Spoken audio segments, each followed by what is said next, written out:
Hello and welcome back to the channel where I'm genuinely excited to say this is the debut episode of my Saturn versus PlayStation series, where we take two games from the systems and square them off one against one to come up with a winner.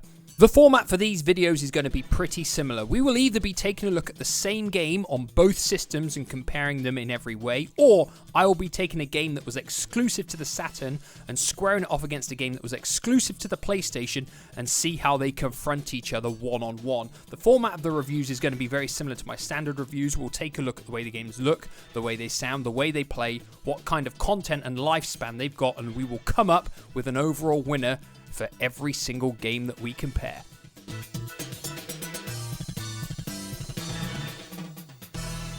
So as I've got the Saturn footage on the screen to start with, we're going to start with the way Sega Rally looks. Now, I think when this game came out, it was probably the best looking racing game on any home console. The draw distance was vastly improved over the first Saturn races. The courses are bright, they're colourful, they're vibrant, they're really appealing on the eyes. The cars look pretty decent as well. We've got nice little effects with all the muck coming off from all the tyres, splashing through the puddles. Sega Rally is a really nice looking game and actually holds up pretty well. It doesn't look too bad in this day and age. So in the looks department, Sega Rally is pretty nice. So moving on to V-Rally, and straight away you will notice that this game is not as bright and as colourful as Sega Rally. It doesn't matter what course you're on, it's just not quite as bright. Perhaps it's actually more realistic in that sense, because a lot of the courses are rally courses. They're going to be quite dull, they're going to be quite brown. Now overall the graphical quality is probably higher on V-Rally. I think the cars are slightly crisper, sharper, so are the areas as well, but I do feel some of the cars are slightly funny shaped, and I don't think the game runs quite as smoothly as Sega Rally overall. And in fact, V-Rally overall isn't quite as appealing on the eye. Perhaps it's just the color palette, perhaps it's just me with my nostalgic eyes, but I don't feel it's quite as appealing. So the graphical quality is higher, but in my opinion, it's not quite as appealing. Now, as we head into sound effects, we're going to stick with V-Rally first this time. Now, V-Rally's cars and their engines sound pretty good in my opinion, probably slightly more realistic than Sega Rally's perhaps. Unfortunately, the music is nothing to write home about. It's very bland, it's very generic, and it's not that exciting to race to, it isn't, you know. It's just genuinely disinteresting, if I'm perfectly honest, and overall that tarnishes the sound for the whole game in all fairness. So overall, V-Rally in the sound department, not great. Medium left. Easy right. So moving on to the sound effects and the music for Sega Rally, and I haven't really got anything negative to say here because I probably said it in my review. I feel everything sounds really good in Sega Rally, whether it's the voiceover, the sound effects for the cars, although I said the V-Rally ones probably do sound slightly better. They don't sound bad in Sega Rally at all, they still sound really good in my opinion, and the music is without a doubt 100 times better than the music in V-Rally. I don't care what anybody says, there can be no comparison. The music from Sega Rally is great, it's really good, it's great to listen to, far more exciting and interesting than the music on V-Rally. So overall in the sound department, Sega Rally is the superior game. Medium right. So we're going to talk about content next, and Sega Rally has arcade mode, time attack, 2-player, and a choice of 3 cars and 4 tracks, and that's your lot. Your basic lifespan comes from wanting to beat your best times on Sega Rally, and of course if you've got somebody to race against, that is it. There is not a whole lot of content within Sega Rally. 12. V-Rally for content though absolutely slaughters Sega Rally, because we've got an arcade, we've got a championship, we've got time trial, and we've got 2-player as well. There are more courses to play on, far more, and there are more cars to choose as well. So in terms of lifespan, V-Rally absolutely destroys Sega Rally.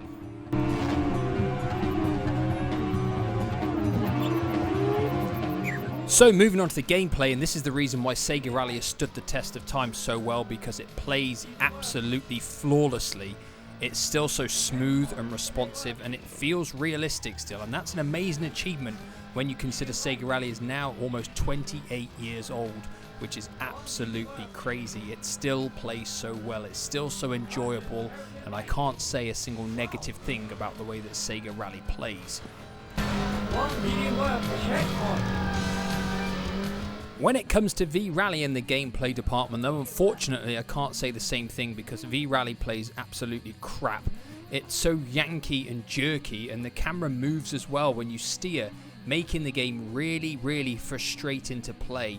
One of the other big factors is if you just clip another car, clip the side of the wall, your car will go spin in a 720 turnout, or it will do a triple rollover, which is absolutely unrealistic, and it kills any enjoyment that the game could give you.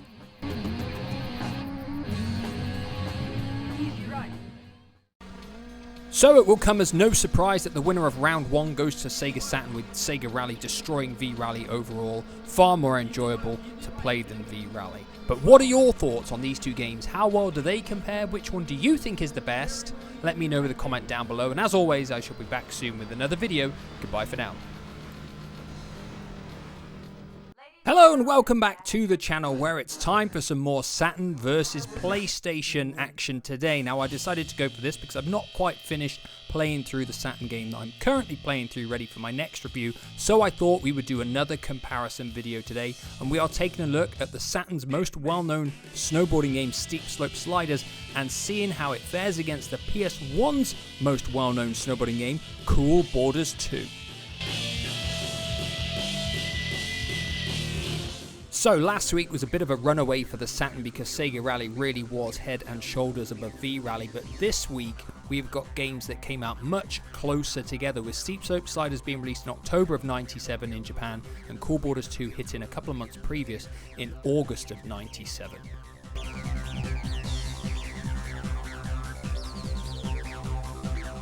So last week we took a look at the Saturn game first. This week we're going to take a look at Cool Borders 2 first, and the visuals probably aren't Cool Borders 2's biggest strength in all fairness. The characters have somewhat of a blocky look to them. You can see where the polygons separate from the shoulders and the elbow joints, but in my opinion it does add a little bit of character to the game in all fairness. The characters, on the other hand, they've got quite a bit of variety because you can just choose the clothes that they wear, you can choose the boards, and the boards can be edited as well, so it does give it quite a good visual presentation in that regard. The courses themselves, they're quite bright, they're colourful, they're easy to see where everything is. There's quite a lot of variety as well between all the courses on the game. They're really distinctive, each one, and that's something that I really think is good.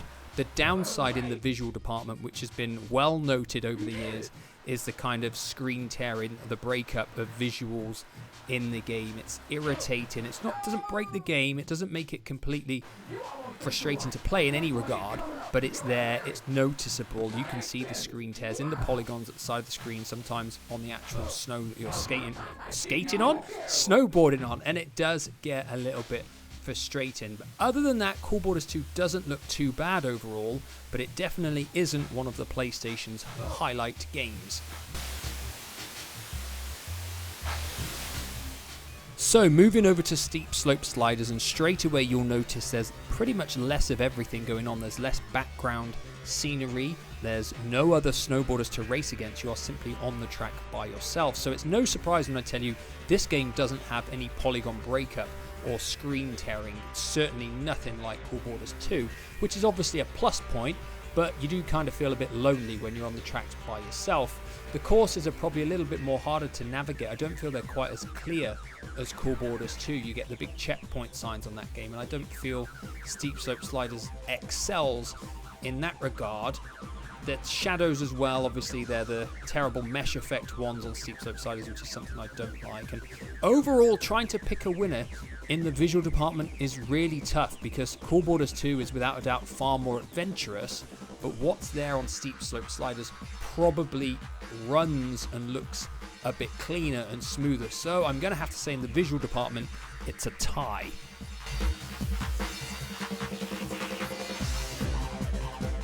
So next up, we're going to take a look at the sound and the music within the game, and we're going to take a look at Cool Borders 2 first. And there is plenty of sound effects and plenty of musical tracks within this game. There are actually 19 pieces of music within Cool Borders 2, and some of it is genuinely fantastic stuff to listen to. It is great to race to. I think possibly the sound could be the best aspect of the game. It really, really is in terms of the music. The sound effects, on the other hand, probably aren't the highest quality around. They do sound a little bit muffled, a little bit low quality, but there are plenty of sound effects within the game. So overall in the sound department, Cool Borders 2 is pretty strong.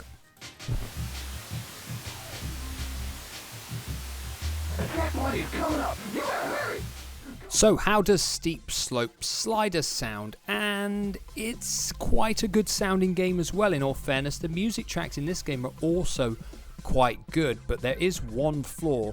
There is only half the amount of music in this game in comparison to Cool Borders 2, which means it gets far more repetitive far quickly, which is a bit of a downside. And the other thing is, there are far less sound effects within the game, making the game overall just seem fairly quiet. So in the sound department, Cool Borders 2 is the clear winner.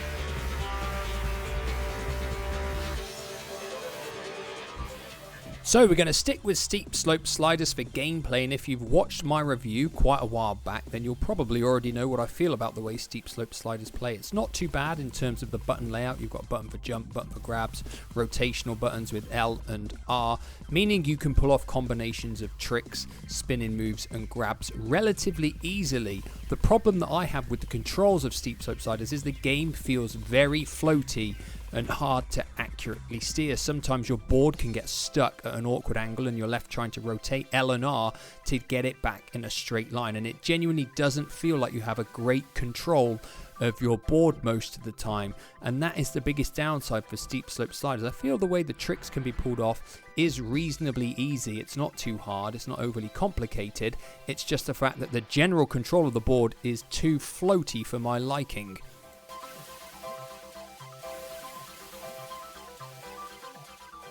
Moving on to the way Cool Borders 2 plays, and I may as well just come out and say it straight away. In my opinion, Cool Borders 2 is the greatest playing snowboarding game of all time. I cannot fault any way that this game plays. It controls so well with the way you move your characters, using the square button to pull off your sharp turns, holding the X button to charge up your jump, and then holding the directions to pull off either the rotational moves, flips, misties, and then using the combinations on the D-pad and the R and the L buttons to pull off all the grabs and sling them together in amazing combos. It is just flawless in my opinion. It really is a stunning playing snowboarding game, and it remains so enjoyable to this day.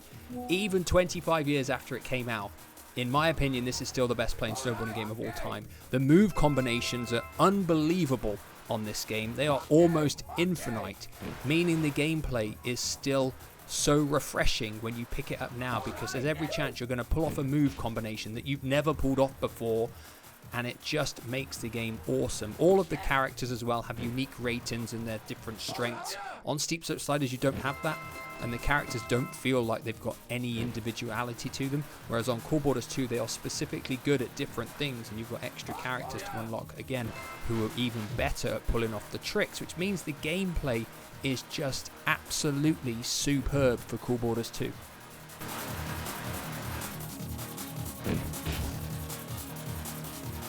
So moving on to the content and lifespan of the game, and this is where Steep Slope Sliders really comes up a cropper, because it doesn't have any multiplayer, no split screen whatsoever, and for the period of time that this game came out, having no multiplayer was an absolute crippler, and it's almost a criminal offence, because that is something that really needs to be in a snowboarding game in my opinion. In terms of unlockable content, there is stuff in Steep Slope Sliders. The downside is within about 20 minutes of gameplay you will have unlocked it, because you don't even need to be good at the game to unlock the 4 additional tracks and the other characters. And the bad thing about the tracks and the characters is they're really just there for novelty value, because the courses aren't great to play on. There's no point denying that, and the characters really don't add anything to the game whatsoever. So in the lifespan and content department, Steep Slope Sliders is a bit of a failure.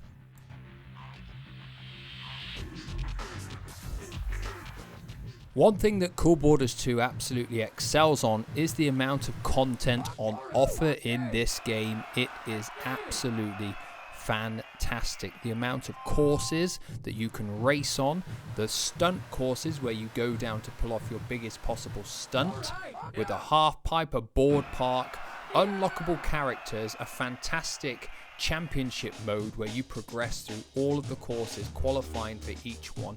It's brilliant, and it holds up today so well. It's a genuine long-term career mode, and it's fantastic. It just mops the floor with Steep Slope Sliders in terms of content. Steep Slope Slider was terrible because it was just basically like single exhibition races, and that was it. There's nothing else to it. And Cool Borders 2 excels. It's even got multiplayer as well, 2-player split screen. The game is overloaded with content, and it is a massive win-win-win for Cool Borders 2 in the lifespan department. Great! So much like last week, we have got a clear runaway winner, and today the winner is Cool Borders 2. I feel Cool Borders 2 excels over Steep Slope Sliders in just about every way. Possibly I said the graphics are a tie, but in every other aspect I feel Cool Borders 2 is a superior game. I really do feel, in my opinion, it is the greatest snowboarding game of all time. But what are your thoughts on these two games? Did I get it right? A lot of people at the time of Steep Slope Sliders release said it was a great game. I feel that the magazines, especially the Saturn magazines at the time, were biased because it came out when there was hardly any games left to come out on the system, and I feel the scores were overly positive. What are your thoughts? Let me know down below, and as always, I will be back soon in the near future. Goodbye for now. Hello and welcome back to the channel, where for the third week on the trot we're going to take a look at some Saturn versus PlayStation action. Now I must apologise to start with because I did say I'd be taking a look at a Saturn game today. I still haven't finished it. It's an RPG, so I do want to apologise for that. But talking about today's titles is going to be fantastic. It is going to be a monumental clash. We are obviously taking a look at Virtua Fighter 2, which came out in November of 1995. And it's squaring off against the mightily well-known Tekken 2, which came out in March of 1996.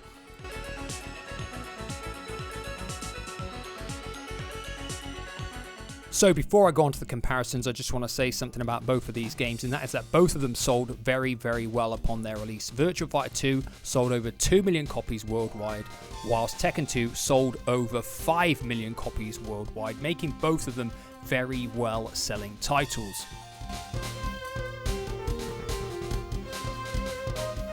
So we're going to start out with the Saturn this week, and I don't really know what else there can be said about Virtua Fighter 2 and the way it looks. I said it when I reviewed it a long time back, and I'll say it again now. This game looks absolutely lush. For November of 1995, you'd be mistaken for thinking this was on a different console than the original Virtua Fighter. It runs at an incredible 704 by 512 60 frames per second resolution, which is just absolutely fantastic. It runs flawlessly. The characters are smooth, they're crisp, they look great. The environments, although they've got 2D backdrops with a 3D battle arena, it still looks fantastic. There's not anything negative I could say about the way Virtua Fighter 2 looked for the time that it came out.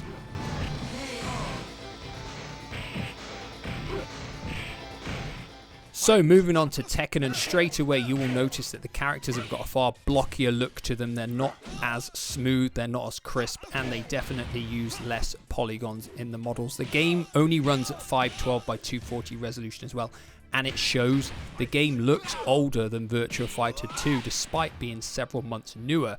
The backdrops, they're 2D images just like Virtua Fighter 2 on the Saturn, but I feel the Saturn pulls off that more impressively than the PlayStation does with Tekken 2.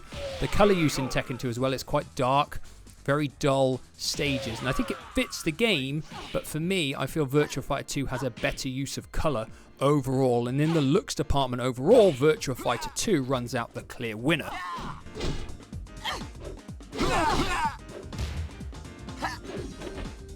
So moving on to the sound effects and music, and we're going to stick with Tekken 2 first. Tekken 2 has some really, really good sound effects. The crisp hits when you smack into your opponent, they all sound really, really good.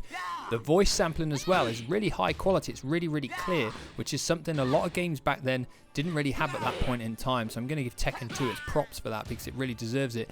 Music-wise, it's not quite as spectacular. None of the tracks are really standout tunes. They're not particularly awesome to fight to either. I just feel it there's a little bit of a letdown in the music department in Tekken 2. There's nothing that's bad. It's just not quite up there with some of the other great fighting games from that point in time.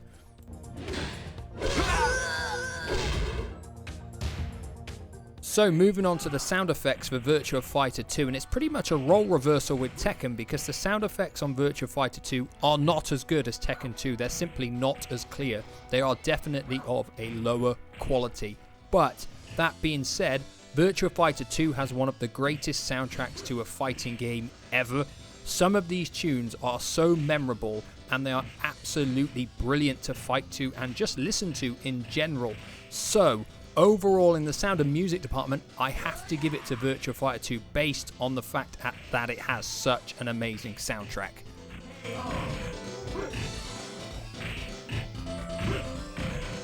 So we're going to stick with Virtua Fighter 2 for gameplay, and one of the reasons it stayed so good to this day is the way it plays. It has a simple 3-button interface with a block, a punch and a kick, but it works so well. The game is so smooth, all of the animations are great and they respond so quickly to the button presses, making Virtua Fighter 2 such a brilliant game to play. The counter in as well just works and looks fantastic, and I simply can't really put any fault on the way that Virtua Fighter 2 plays.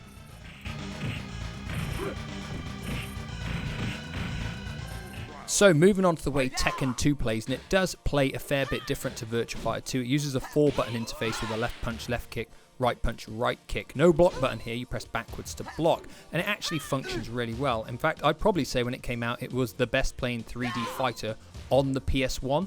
But when we're directly comparing it to Virtua Fighter 2, there are two slight downfalls for me. First of all, it's not quite as responsive as Virtua Fighter 2 and therefore doesn't feel as smooth to play.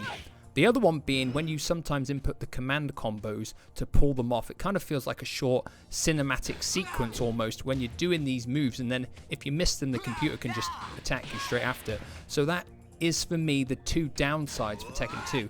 Other than that, it still plays well, it's still enjoyable to play, but for me it doesn't quite play as well as Virtua Fighter 2. You win.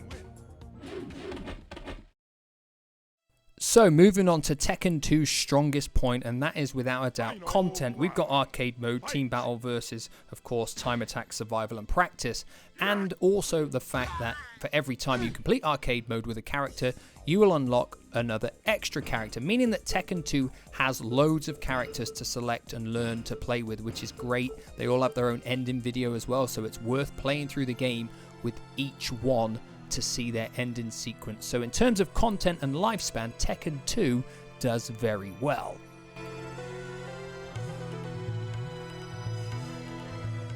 So moving on to the content and lifespan for Virtua Fighter 2, and it is by no means a slouch in this department either. We've got arcade mode, versus mode, expert mode, ranking mode, team battle and watch mode, so a really similar number of options to play through on Virtua Fighter 2. Of course, the downside is unlockable content is almost non-existent. The only extra character is Dural, and that is it. That's your lot. So in terms of content overall, Tekken 2 is the superior game. Now, lifespan wise, Virtua Fighter 2 is probably better because of the gameplay mechanics. I think there's more to master here, but overall, if I'm talking about a content and lifespan winner, I'm gonna have to give it to Tekken 2.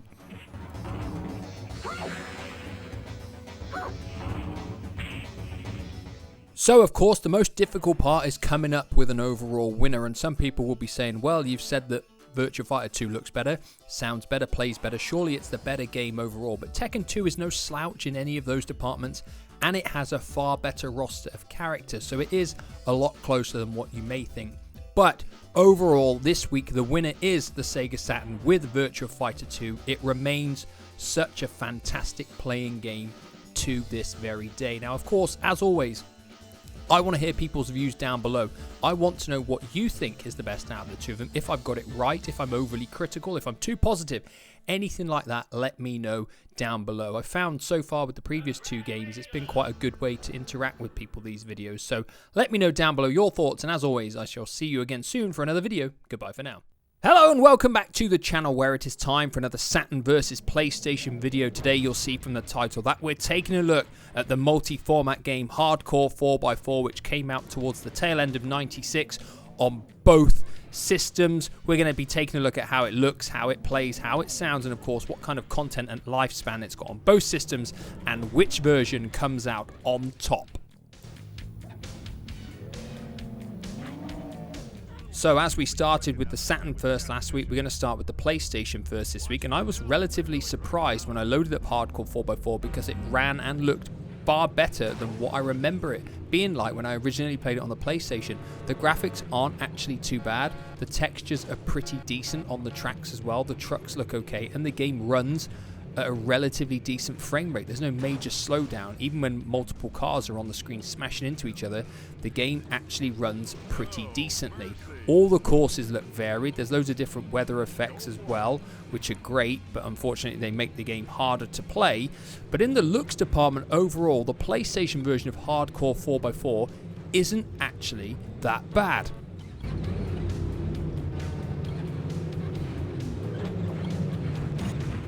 Moving on to the Saturn version, and unfortunately it is the total opposite because this game runs absolutely shocking on the Saturn. It runs at approximately half the frame rate, I would say, of the PlayStation version, and I have got absolutely no idea why. I said it in my review of Hardcore 4x4, this game came after Sega Rally, and that runs fantastic, and this game runs shocking. The trucks don't look as good, the textures on the courses are pretty ugly on the Saturn version in all fairness, and the weather effects are hideous on the Saturn version. It is just mesh effect everything, and it is utterly disgusting. We've got mesh effects for the shadows, mesh effects for the effects when the cars go through mud and stuff. This game is one ugly Mother Hubbard because it just looks hideous.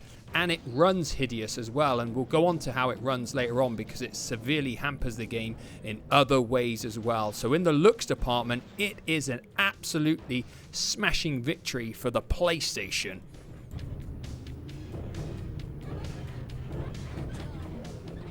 So moving on to the sound effects and the music, we're going to take a look at the PlayStation version first.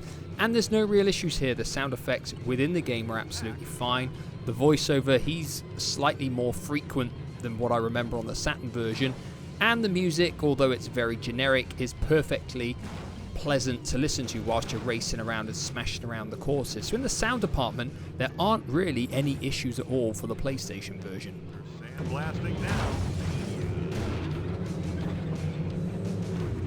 Moving on to the Saturn version for the sound and music, and it's not really anything different here. The music is the highlight of the Saturn version. I think I said that in my review a long time ago, and I'll stick by that now. It probably is the best part of the game. The only downside really for the Saturn version is the commentary is far less frequent, and he seems to have less lines to say, which means based on that and that alone, the sound and music department is also won by the PlayStation. It's very, very close because the games are really similar, but the fact there is slightly more commentary on the PlayStation version means the PlayStation version comes out on top here as well. Go for it. So we're going to take a look at the PlayStation for gameplay first, and Hardcore 4x4 plays relatively well on the PlayStation. It's quite responsive, there's no real issues with the control setup or anything at all. It plays quite well. It plays exactly like I'd expect a big 4x4 truck to play or control like if I was racing it around a course, and I've got no problems with that. The problems with the gameplay come when you're on tracks with terrible weather effects or nighttime tracks. They make the game almost unplayable, and when you're playing the championship mode, you can't select any of the weather conditions, which means you'll be racing around tracks and you basically can't see where you're going, and that is a shocker because it doesn't matter how good the game controls. If you can't see where you're going, you're going to be screwed, and there's no map overlay on the screen, so you don't even know the direction, the shape of the courses, and this is a huge gameplay issue. So overall, whilst the game actually is fairly responsive, there's big problems in the gameplay department.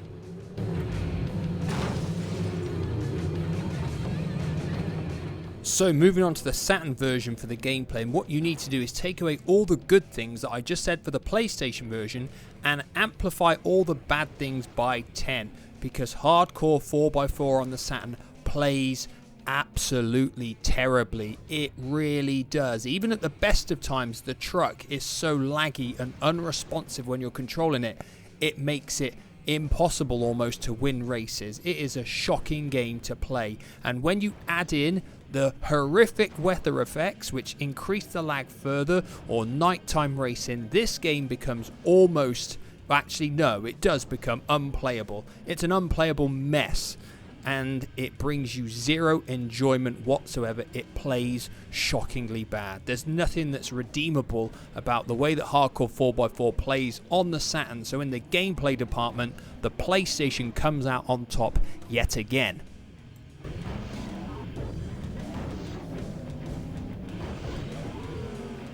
So moving back to the PlayStation for content and lifespan, you've got several trucks to pick from. They've all got varying statistics. You've got several tracks as well, and they are actually quite varied in terms of what they look like, the weather effects that are on each course. You've got a championship mode, a single race, and a time trial as well, but the big negative is the fact there is no two-player split screen, and of course in racing games that is a massive thing. You're not going to invite your friends around to play a one-player game, so in that regard the lifespan is really numbed down quite a bit. And of course the single-player experience will really be determined by if you can put yourself through the races where you can't see where you're going, whether in the dark or you've got terrible weather effects, and for me, I don't see myself doing that. There's no enjoyment in those, so the lifespan department for Hardcore 4x4 on the PlayStation isn't really that great.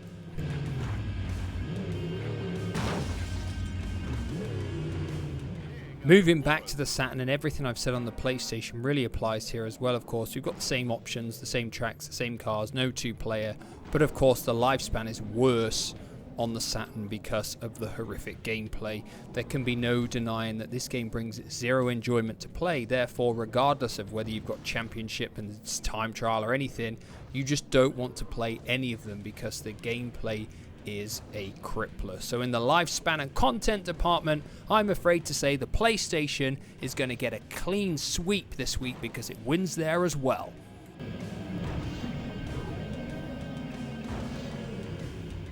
So it will come as no surprise that the PlayStation version is the winner this week. It comes out on top in every single category. The Saturn version really is probably one of the worst games on the system, whereas the PlayStation version just seems to get lost in the pack with all those other racing games on the systems. I don't really think it kind of lived up to its expectation overall. But what are your thoughts on this game in general, and did I get my verdict correct?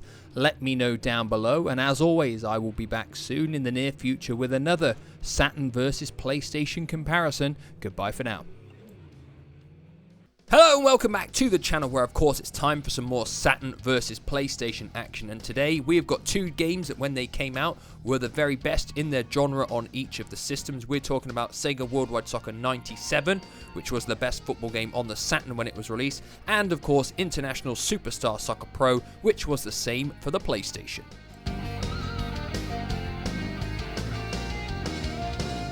So we're going to jump in straight away with Worldwide Soccer 97 and how that looks, and it didn't really have much to live up to in all fairness, because all the previous football games on the Saturn to this looked bad, all of them. Euro 96, Actual Soccer, International Victory Goal, Olympic Soccer, they all looked bad. Some of them used 2D sprite-based players on 3D pitches, and that just doesn't work very well at all. Thankfully, Worldwide Soccer uses fully 3D players in fully 3D environments, so in that regard, it's not a bad looking game for the time. You've not got highly detailed faces or anything like that, but the players are functional, they're not glitchy, there's no screen tearing, nothing like that. The game runs reasonably well for the time it came out. The other thing that I want to talk about visually is the presentation from all the menus on the main menu screen, because I think they're really, really nice, and the way you select one and it goes onto the next screen as well, it gives the game a really good presentation right from the get-go, and this is actually a really good positive point for the game. Options.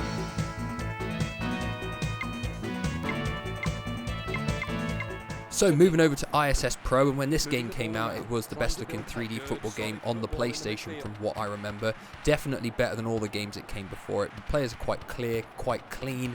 Definitely better than Worldwide Soccer 97 in that regard. The kits look better. The players, in terms of their faces and stuff, they look a little bit better as well on this game. The visual presentation of the menus and stuff isn't quite as appealing as Worldwide Soccer 97. It's got more of a basic feel to it. So Worldwide Soccer 97 surpasses ISS Pro in this regard, but for the fact that in-game graphics are cleaner and better and the animations are better, I will say in the looks department, ISS Pro is the winner this week. Worth a try. As positive as I was about the looks for ISS Pro in-game, the sound effects aren't really anything to match that. The commentary is really bad. It's very frustrating. Sometimes they'll only say half a sentence before he stops and starts saying another sentence. It's really frustrating. The other thing about the sound effects is that the football sounds awful. I'm not sure who thought kicking a football made this strange tinny sound, but it's not good at all. The crowd noises, they're absolutely fine. I've got no problems with that. It's the terrible kicking of the football that really irritates me. In terms of music, there's a few nice tracks in ISS Pro. You may well notice that I use one of them at the start of my videos because I really like that tune. So music-wise, it's okay, but sound effects, not very strong. Driven across, making space for the shot, and it's off his... That's confident goalkeeping. Now, Worldwide Soccer 97 also features some nice tunes for the menus in the game. I think they're quite appealing as well. But one thing it is definitely better than ISS Pro at is sound effects within the game. The commentary by Gary Bloom is vastly superior to what you've got on the PlayStation with ISS Pro. It really does hammer that in that regard. And also, we don't have a terrible tin noise for a football on this game, which is again another positive, which means in the sound department, because of the superior sound effects and commentary, Sega Worldwide Soccer 97 is the winner.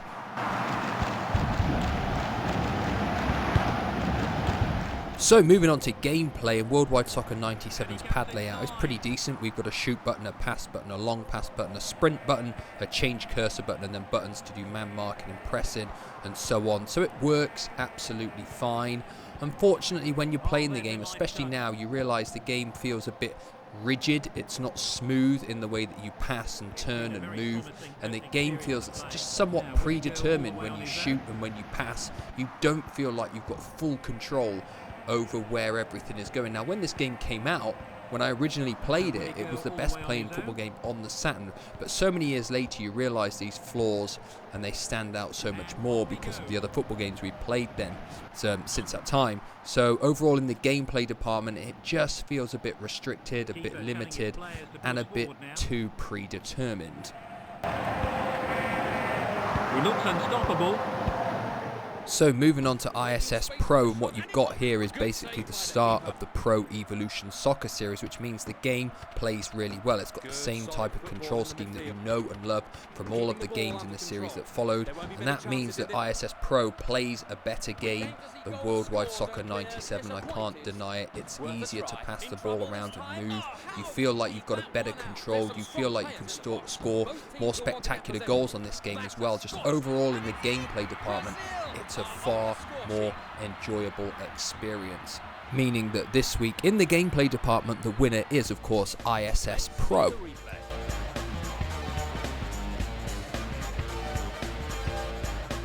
So in terms of content, we've got Exhibition Mode, International League, International Cup and Penalty Kick on ISS Pro. We've got 32 teams to select from, but really there isn't that much of a lot to do here on ISS Pro. And one of the drawbacks of this game is when you select International League or Cup, you don't have many options. In fact, you can't select the duration of a match, which means the matches are preset to a ridiculous length of time for each game, which is actually a massive negative point for me. I want my football games to last about 5 minutes on a football game, not 15 or 20 minutes like they last in the league and cup modes on ISS Pro, and that is a massive drawback in my opinion.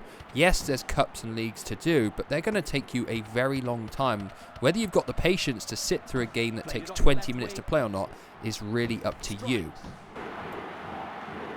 It's 0-0 still. So moving on to content and lifespan for Worldwide Soccer 97, we've got Exhibition, World League, Worldwide Cup, Cup Tournament, Penalty Shootout and Player Edit, as well as more options to choose from as well. It's always good having a Player Edit on these old football games because most of them didn't have licenses, so if you choose to do so, you can go through all the teams that you want to correct player names and set them to the players who were in the squads back in those days. Thankfully, if you choose World League or one of the cup options, you're not met with ridiculously lengthed games in this game, nothing like ISS Pro. Thankfully, the games are a much more manageable time, which means you can play through the tournaments and the cups at a quicker pace on Worldwide Soccer 97, which is more appealing, and due to the superior number of teams, options and player edit, as well as more cup tournaments to choose from, Worldwide Soccer comes out on top in the content and lifespan department.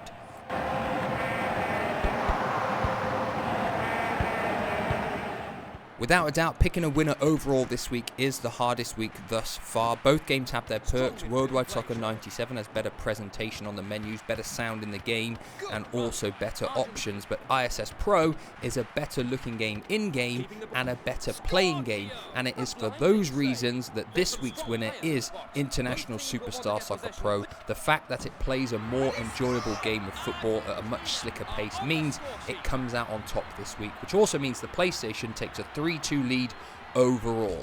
But what are your thoughts on these two games? Did I get it right? Does anybody else have different opinions? Let me know down below with a comment, and as always, I will be back in the near future with another review. Goodbye for now. Hello and welcome back to the channel, where once again it's time for some Saturn versus PlayStation action, with today's games being the Saturn's premier 3D weapon-based fighter Last Bronx, and that is squaring off against the PlayStation's premier 3D weapon-based fighter in the form of Soul Blade.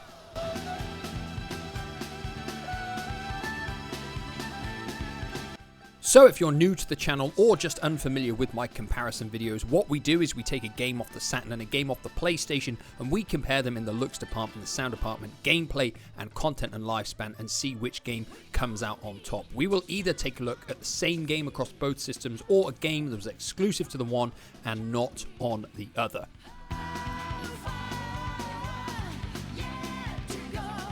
So we're going to start with the Saturn first in the graphics department this week, and Last Bronx thankfully is one of the best looking 3D fighting games on the system. In fact, in my opinion, it may only be second to Virtua Fighter 2. The character models are clear and crisp, they're quite sharp as well. They've got reasonably good textures and details, making it look quite impressive. The backgrounds as well, although they're only 2D images, the way the camera pans from side to side gives you a great sense of 3D, which is quite a good thing too. As well as this, the character animation is very fluid and smooth as well, which is a really nice bonus, and it just adds to the presentation of the game overall. If I'm going to be nitpicky though with the actual graphical style of the game, I feel the game is quite generic in terms of its looks and character design. I don't feel that there's anything particularly memorable here, so if I'm going to put a downside on anything in the graphics department, it is going to be perhaps the graphical style of the game. So moving on to the PlayStation with Soul Blade, and in the looks department, Soul Blade is a very good looking 3D fighter for December of 1996, without a doubt the best looking 3D fighter on the PlayStation when it came out. If I'm comparing it directly to Last Bronx though, that's 8 months newer, and you can tell in perhaps the actual design of the character models they're a bit sharper, a bit clearer on the Saturn. On the PlayStation though, the backgrounds in Soul Blade are far more varied and far more interesting, and you feel like there is more going on there. In fact, the graphical style of Soul Blade overall is much more appealing and unique than Last Bronx. I said Last Bronx felt quite generic. Soul Blade, when it came out, felt fresh and new, and the characters were interesting, and they are far more memorable in their design as well. So overall, in the looks department, I'm going to have to give it to Soul Blade. People are going to probably object with that, because they will say Last Bronx character models do look better. But I feel overall Soul Blade is a more impressive, more varied looking game. It's fantastically animated as well. And I just feel overall Soul Blade is the more appealing game on the eye. So heading back to the Saturn for sound effects and music, and the sound effects for Last Bronx are pretty standard stuff. Everything seems functional, run-of-the-mill. There's nothing that's terrible that says, oh, that's bad. But at the same time, it's not unique, and nothing sticks out as being, wow, that's impressive. And the music is sort of the same thing, really, because the soundtrack is upbeat. It's got a funky, high tempo to it, and that's quite good. And the tracks fit the levels reasonably well. There's just not enough variety between the tracks. They all sound quite similar, and there's no way if you played a piece of music from this game that I would be able to definitely go off the top of my head, yes, that's a piece of music from Last Bronx, because there's nothing truly memorable here. So whilst there's nothing bad, at the same time it's not unique or special enough for it to stand out as a big draw or plus point for the game.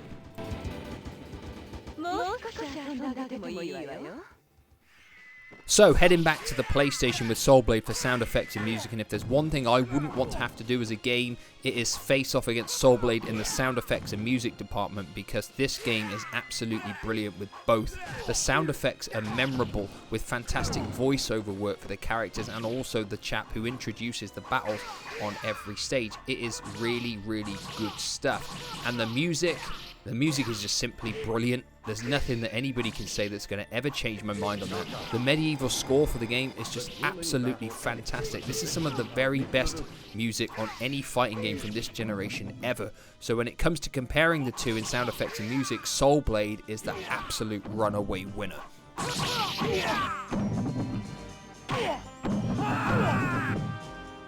So moving back to the Saturn for gameplay, and if you've played any of Sega's other 3D fighting games on the system, you will be very familiar with the way the game plays, because you've got a punch, a kick, and a block. So it really does just play the same as games like Fighters, Megamix, Fighting Vipers, Virtua Fighter, the only addition being the fact you've had weapons added. So it really doesn't feel particularly original or fresh in the way that it plays. That doesn't mean it plays bad.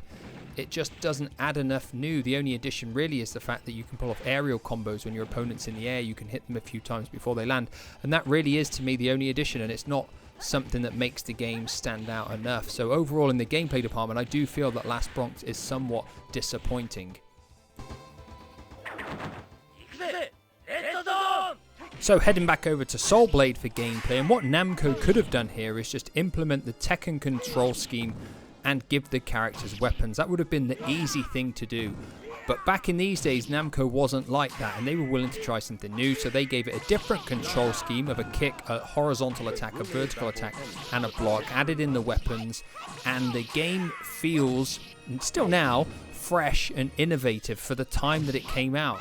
And that makes the game stand out in the gameplay department. It is more responsive and crisper and sharper to play than Last Bronx as well, and ultimately far more enjoyable. And that is really where it's at in terms of gameplay. There's loads of moves to master for each character as well, and the combos when you pull them off look really, really good too. So overall in the gameplay department, it really is a no contest. Soul Blade is a vastly superior playing game to Last Bronx.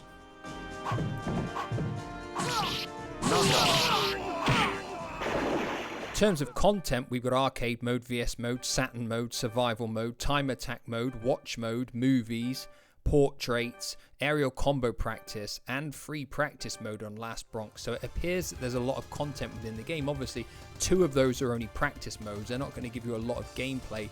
And Saturn mode and arcade mode are very similar. It's just that the Saturn mode has the ending video at the end of the final round for your character. So there isn't really a whole lot of difference there. There's only 8 characters on the game as well, with 1 additional character that can be unlocked. There's a few bits of unlockable content like portraits and alternative weapons, but they involve winning the game on increasing difficulties without losing single rounds, so they're very, very tough to unlock. But overall in the content and lifespan department, it is superior to fighting games on the Saturn that came before it. So moving back to Soul Blade for content, we've got arcade mode, VS mode, team battle, time attack, survival, practice mode, and edge master mode. But Soul Blade has a superior number of characters to it, and you also get 1 additional character to unlock as well. You can get multiple endings in arcade mode because there will be interactive bits at the end of the video sequence which can change the ending for your characters, which is really good because there's replay value there to play through the storyline twice as each character. But the main thing is, without a doubt, edge master mode, where you pick your character, go through a unique story for that character, and unlock all the different weapons that that character can use. And this takes a long time, and you can do it for every single character, meaning the lifespan for Soul Blade surpasses anything that any other 3D fighter at that point in time could do. It was unheard of. It was a tremendously unique and brilliant one-player experience that still stands the test of time today. So in the content and lifespan department, despite Last Bronx actually being pretty good, Soul Blade is the runaway winner again.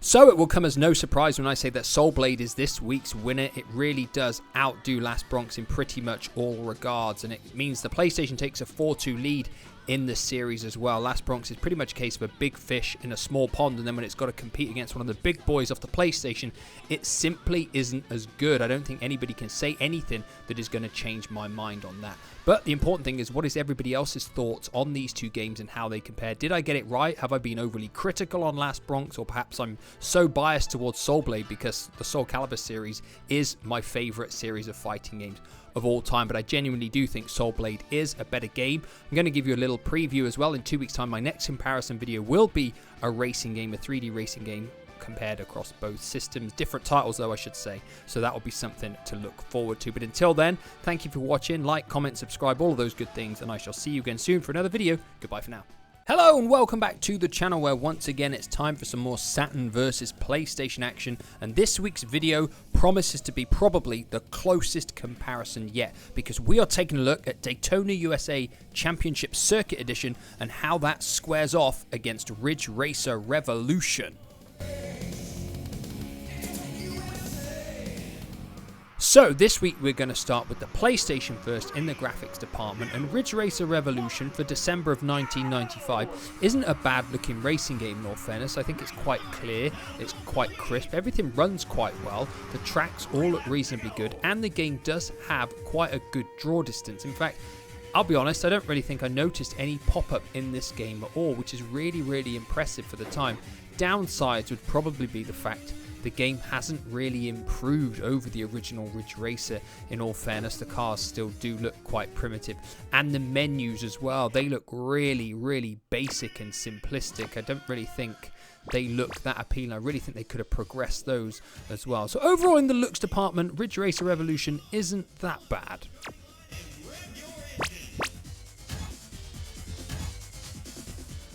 So moving over to the Saturn, and if there's one thing that Daytona USA Championship Circuit Edition did, it was improve upon the original Daytona USA in the graphical and presentation department all through the game, because this game looks far better than its original. It runs much better, the tracks look better, it's got a better draw distance, although the draw distance still isn't as good as Ridge Racer Revolution. Despite this being a newer game, the cars do look better on this game than the Ridge Racer Revolution as well, and overall the presentation of the game through and through in comparison to Ridge Racer Revolution is better. It feels more modern, it looks more presentable. So overall in the looks department, Daytona USA Championship Circuit Edition is the winner this week. Gentlemen, start your... So we're going to head back over to Ridge Racer for sound and music first, and it's a bit of a mixed bag here. I say that all the time, I feel, when I talk about sound effects and music on games, but we've got a really good soundtrack. We've got 68 minutes of music on this game, and it's quite varied and it's quite good to listen to as well, so it's a real plus point, the soundtrack. I felt the original Ridge Racer had a great soundtrack too, and this one's no exception. Sound effects though aren't quite as good. The cars sound tinny when they bang into stuff, and I feel the engines don't really sound as good as they could. They're a bit of a high-pitched noise, and I don't really like the way they sound. I do like, though, the voiceover chap on Ridge Racer. I've always liked him, and I just feel he's kind of got this irritating voice when he says some of the comments, but it is quite appealing. So overall, in the sound effects and music department, music good, sound effects a bit hit and miss.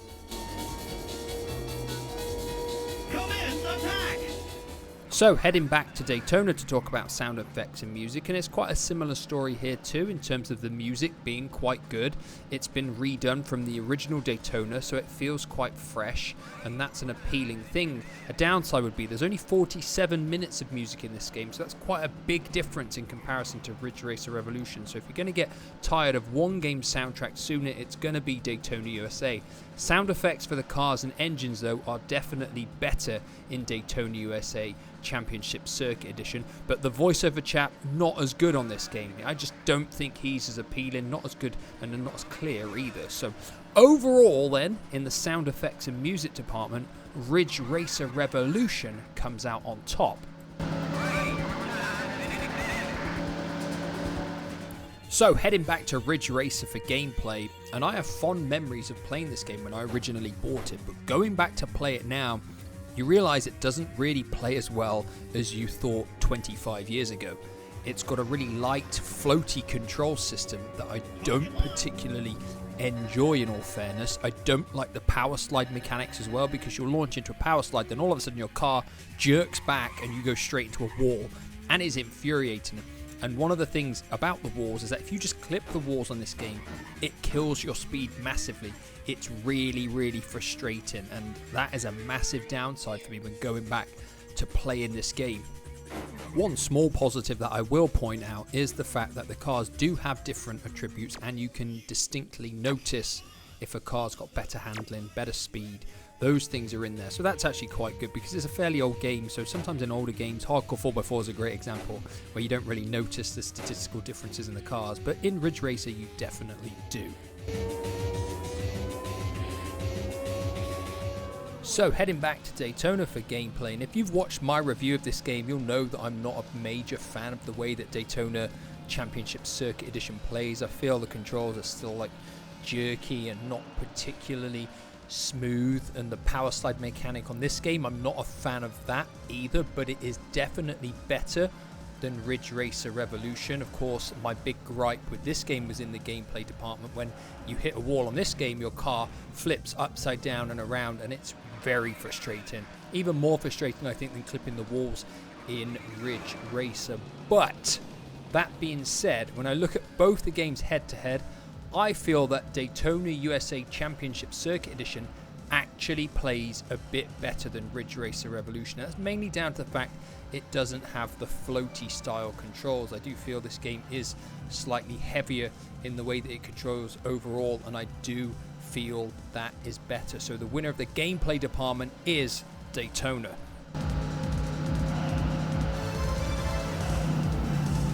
So heading back to Ridge Racer for content and lifespan, and you've got this nice little mini game to start the game with, where if you meet certain criteria you can unlock extra things within the game. You've only got 4 cars to start with, but like I said, you can unlock more. There's 3 tracks, and they can be raced in reverse. You've got your single race, your time trial, and your free run mode, and there is 2-player link console play, but this is very unlikely in this day and age, where if you've got 2 consoles, 2 TVs, it is very, very unlikely that you're going to be able to play this game 2-player in that regard. So overall, in content and lifespan, Ridge Racer Revolution I don't feel has enough over its original version, Ridge Racer, to be that impressive.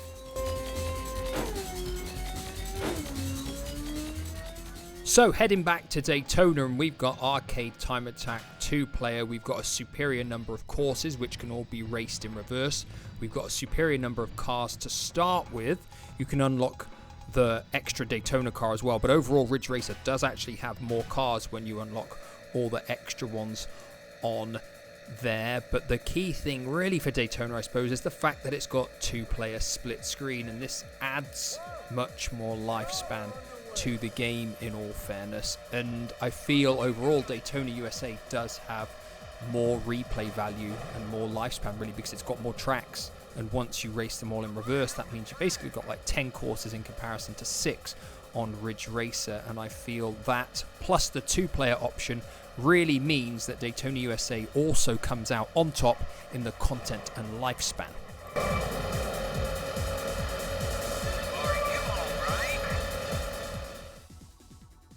Hello and welcome back to the channel, where once again it's time for some more Saturn versus PlayStation action. If you didn't know, last time Daytona USA Championship Circuit Edition came out on top against Ridge Racer Revolution, pulling a point back for the Saturn, meaning the PlayStation has a 4-3 lead overall. This week's game is a game which came out on practically every console at the time.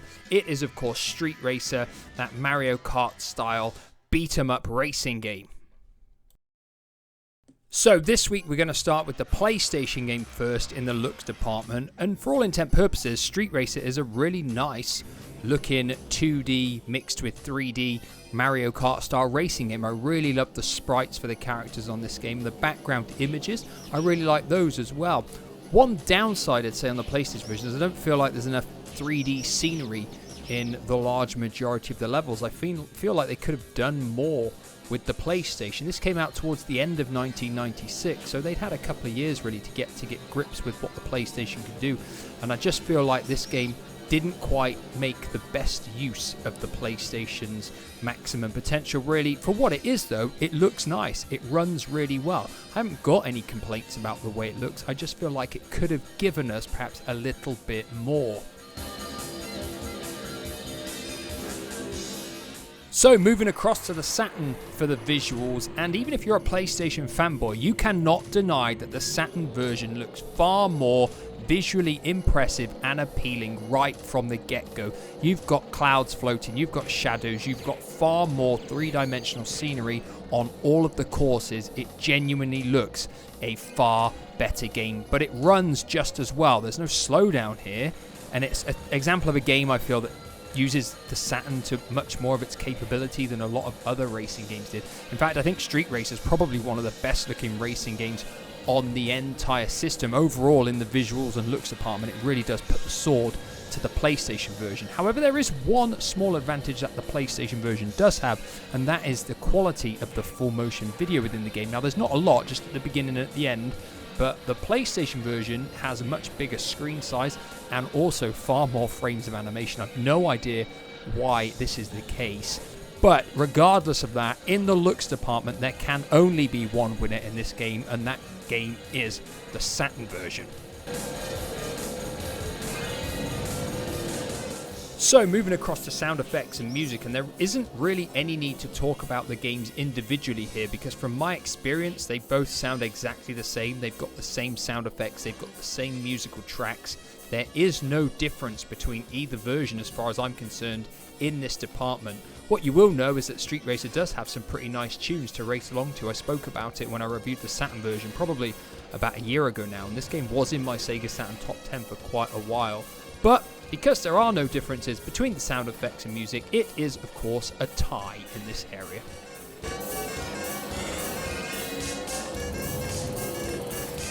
So moving across to the gameplay, and the gameplay is exactly the same on both systems. All the characters have exactly the same moves and skills on either version. They all accelerate, brake, use their turbo, use their special attacks, punch with your right arm, punch with your left arm, collect the turbos, that kind of stuff. It is exactly the same. The only thing that differs is the fact you're using a different control pad on either version, and this is where one version has, in my opinion, a slight advantage over the other, because I feel that a PlayStation pad is slightly better set up for this game, where you need to use all 8 buttons. It's easier to access them on the PS1 control pad because the R1, R2, L2, L1 are easier to press than having to press X, Y, Z, A, B, C. It's just a fact. And so for me, in the gameplay department, because the PlayStation pad, in my opinion, is slightly better suited to this type of game, the PlayStation version comes out on top. So moving over to content and lifespan, and what I'm going to say here is very similar to what I said in sound effects and music, because I don't notice any difference between the two games on either system in this area. They've both got the same number of characters to start with. They've both got the secret character, the rabbit, to unlock. Both got the same amount of tournament options, multiplayer options. There's no difference in any of it.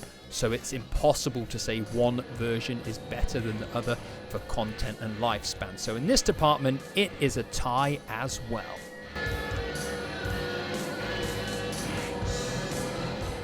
So we're at that point where we must decide which version of Street Racer comes out on top. There is no denying that Street Racer is a great game on both systems. It's still fun and enjoyable to play to this day. Plenty of characters, plenty of courses, great music. It really is a decent game. But the two main talking points when we're comparing the two are the visual quality between the two systems, the difference in visual quality, the fact that the Saturn game looks far more impressive. There's far more going on. It's far more interesting to look at. It is genuinely a vastly superior game to look at. And the other thing is the fact that the PlayStation control pad is slightly better suited to a racing game that uses all of the buttons because they're easier to access with your fingers. Now that doesn't really make the game better. That's just down to the control pad. And in that regard, I have to say the winner this week is the Sega Saturn version of Street Racer. I feel the visual quality just does it. There's nothing you can do about that. It's just a better looking game. It sounds the same. It's got the same gameplay options, so it's really, really close. But the visual quality means the Saturn comes out on top this week, which means the score is now tied at 4 wins apiece. Have I got it right? Let me know your views down below. Which version of Street Racer do you think is the best? Obviously, it came out on plenty of other systems as well back in the day. That is it for today. Thank you for watching, and as always, I will be back in the near future with another comparison video. Goodbye for now. Back to the channel where once again it's time for some more Saturn versus PlayStation action. Today we've got 2 games that came out at very similar points in time, both mid-1996. I'm talking about Athlete Kings on the Sega Saturn and International Track and Field on the PlayStation.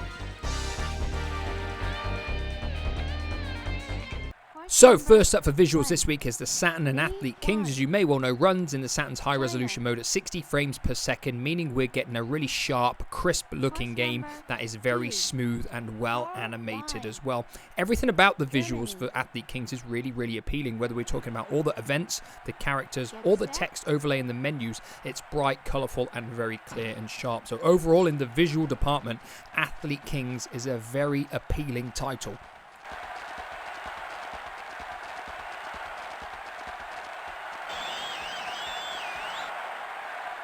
So moving over to the PlayStation, and you will notice that Track and Field has a very similar graphical style. The stadiums are of really similar quality to Athlete Kings, but you will straight away notice there are 4 participants in the running races, which is instantly more impressive. The downside is the game runs at a lower resolution. The character models don't look as good or as individual. They look very, very generic on this game, which is boring. And the text and the overlays just aren't quite as vibrant or colourful, and the game doesn't run as smooth as Athlete Kings. So for those reasons, in the looks department, the winner this week is the Saturn with Athlete Kings.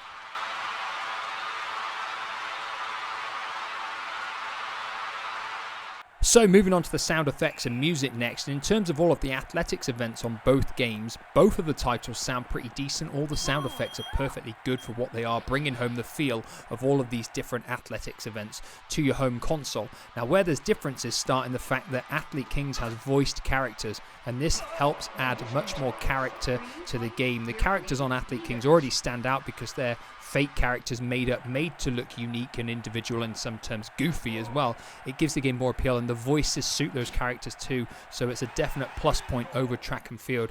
Another thing I found with Track and Field is that the little bits of music within the game get repetitive really quick. I don't know why this bugs me, but it does. They just start to grate on me, whereas the music in Athlete Kings, I find it much more appealing and much better to listen to time and time again. So for all of these said reasons, Athlete Kings comes out in the sound department on top.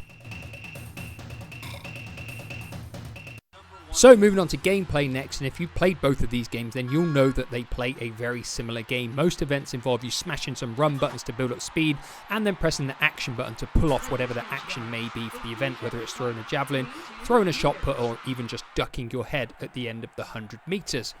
There are differences with the gameplay though, is the fact that Athlete Kings has a little bit more variety. For example, if you do the discus event, you'll be rotating the D-pad to build up your speed, and this adds a bit more variety as well. Just like if you're doing the 1500 meters, you'll be controlling your character with the D-pad. And I feel overall Athlete Kings control scheme is just slightly tighter and slightly better, and it makes the game just a little bit more enjoyable to play. So in the gameplay department, Athlete Kings runs out the winner here too. In terms of content, we've got 10 events on Athlete Kings and 11 events on International Track and Field. A lot of the events are the same, such as 100 meters javelin, 110 meter hurdles, but there are some differences, such as Track and Field having swimming. In terms of a one-player experience, you've got arcade mode, decathlete mode, and practice mode on Athlete Kings, whereas International Track and Field just has an arcade mode and a practice mode. Where Track and Field is better is the fact that it has a 4-player multiplayer experience in comparison to Athlete Kings 2. So if the games have a similar amount of content, then surely their lifespans are similar as well, and it's not quite the case because Athlete Kings has superior visual presentation, superior sounds, and plays better and is more enjoyable to play. And it's the kind of game that you will come back to every so often, even 20 odd years after it's been out. You'll go back to it, have a blast, and have an enjoyable time on it. I don't feel International Track and Field's the same. I never get a feeling to just turn that on and play it, whereas I do with Athlete Kings, which means Athlete Kings' lifespan is superior. So of course that leaves us with our final question: which game comes out on top? And it won't be much of a surprise when I say it is Athlete Kings. It's just that little bit better in visual presentation, audio, gameplay, and as a result of all of those, it's got a better lifespan as well. Now I know a lot of people are going to be thinking, oh, he's just picking games that the Saturn's going to win at. It's not the case, and I think as the weeks and months go by, we'll see a big change in the score. But at the moment, the score is 5-4 to the Saturn. Now these are obviously my thoughts and my thoughts alone. Did I get it right? What are your thoughts on these two games overall? Let me know with a comment down below, and as always, I'll be back in the near future with another video. Goodbye for now. Hello and welcome back to the channel, where once again it's time for some more Saturn versus PlayStation action. Now I didn't think I was going to get this one done, but I pulled it out the bag, and we are of course taking a look at the Saturn version of Tomb Raider and how it fares against the PlayStation version of Tomb Raider. Remember, the Saturn version came out 6 weeks sooner than the PlayStation version due to an exclusivity deal that Sega had, meaning that came out in October of 1996, whereas the PlayStation version came out right at the end of November of 1996. So for the sake of anybody new to this series, what I do is I take a look at how each game looks, how it sounds, how it plays, what kind of content and lifespan, and whether there's any difference between the two in that regard, and then we come up with an overall winner. Currently in the series, the Saturn has a 5-4 advantage after last time Athlete Kings defeated International Track and Field. So the question is today, will the PlayStation version pull it back to 5 apiece? So this week we're going to start with the Saturn first in the looks department, and without a doubt Tomb Raider is one of the technically most impressive games on the entire system as far as I'm concerned. There are very, very few 3D adventure style games like this on the Saturn, which makes Tomb Raider stand out in the Saturn's library quite a lot. It runs relatively well. It looks pretty decent, to be fair, as well. I think, yes, there's some sharp, jaggedy edges here and there, but you have to remember the game came out in October of 1996, and because the Saturn version had a 6 weeks exclusivity period, they had to rush the development of the Saturn version and get it finished quicker, and I think this is why it's probably a little bit buggier compared to the PlayStation version. Overall, Tomb Raider is a nice looking and generally reasonably well running game as well, but it has two flaws, and they are, for me, the fact this game is pretty dark. I do feel the color palette for some reason is just darker than the PlayStation version, and I don't know why, and it does affect the game in some areas because it just makes it harder to see everything that's going on. The other one is the fact that yes, there is slowdown in some locations on the game where more is going on, where there's more 3D architecture to be displayed, and the Saturn can't quite handle it for whatever reasons. Maybe it's because it was rushed in development, maybe it's due to the 3D processing chips of the Saturn, I don't know, but overall it doesn't look too bad on the Saturn. It's just let down by its darkness and the fact it does slow down and chug a little in places. So moving over to the PlayStation version, and you will instantly notice that Tomb Raider is a much clearer, sharper, better looking experience on the PlayStation. Whether it's because it had 6 weeks more of development time to become more polished, whether it's just because the developers were able to program it better on the PlayStation's hardware, I think it may well be that one. It looks better on the PlayStation. There's no one who can really put up any fight and say that the Saturn version looks better. Everything looks better on the PlayStation version. The environments, Lara herself, the color palette is much lighter and it's much more natural, which makes it far more presentable on the eye and much easier to navigate later parts of the game that are really dark on the Saturn. It runs better on the PlayStation as well. There's less slowdown, in fact hardly any compared to the Saturn version anyway, which just means in the looks department this week the PlayStation version comes out on top by quite a bit. So moving on to sound effects and music, and it is very hard to tell any kind of difference between the two versions of the game because from what I can tell, they've both got the exact same musical soundtrack and they've got the same sound effects as well, meaning there really isn't anything to set them apart. The only thing that I can say is that I noticed on the Saturn version, should Lara fall on spikes, she doesn't make the sound effect that she makes on the PlayStation for some reason. This is the only difference that I have noticed between the two. It's probably just one of the minor bugs I think that the Saturn version had, and I'm not going to criticize the Saturn for it because it came out 6 weeks sooner. I don't think it's enough to say there's a major advantage here for the PlayStation. So in the sound effects and music department, I am going to call it a tie.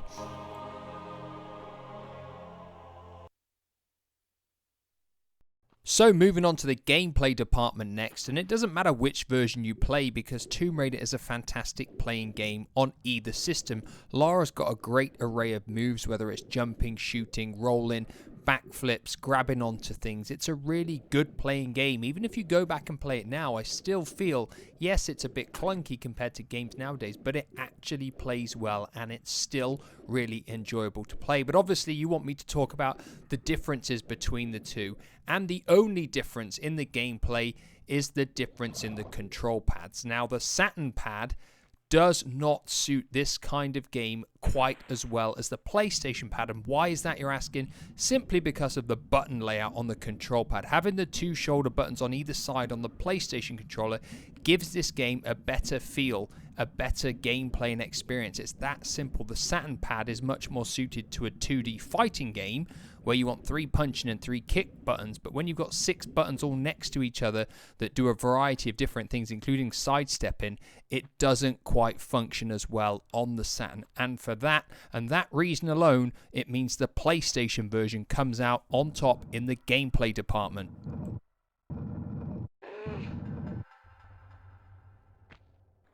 So moving on to content and lifespan next, and it is impossible to separate the two in this regard. Both versions have 15 levels, the same 15 levels.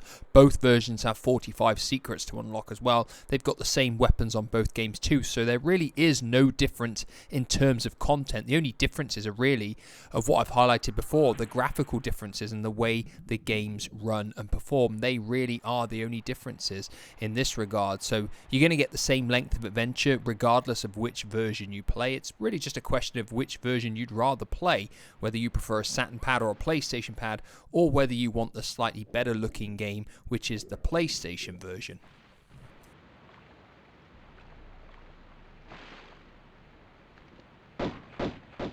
So like always, that leaves me with the final question of which version of Tomb Raider is better. Now, if you want a complete and definitive list of every single difference between the two versions, you can head over to coredesign.com because there's an article on there and it lists in detail every single discrepancy between the two versions of the game, whether it's bug differences, sound differences, you name it, it is in one comprehensive list. But for me, it boils down to two things. The fact that the PlayStation version is much better lit than the Saturn version. It makes it easier to see, to navigate, and more enjoyable and less frustrating to play. It's a massive thing. I'm not too bothered about the fact that graphical quality is a bit higher on the PlayStation. I'm bothered more about the fact that it's easier to see and better to navigate. The other thing being, of course, the fact that the PlayStation control pad is much better suited to a game like this. The button layout is much better on the PlayStation, meaning it is more enjoyable to play on there. But of course, these are just my opinions and my opinions alone. Now, that does mean the series is now tied at 5 apiece, with the PlayStation version coming out on top today. As always, though, let me know with your thoughts down below. Have I got it right? Did I get it wrong? Let me know your views on the two versions and what you think perhaps are the major differences between the two. That is it for today. Thank you for watching. And of course, I'll be back in the near future with another comparison review. Goodbye for now.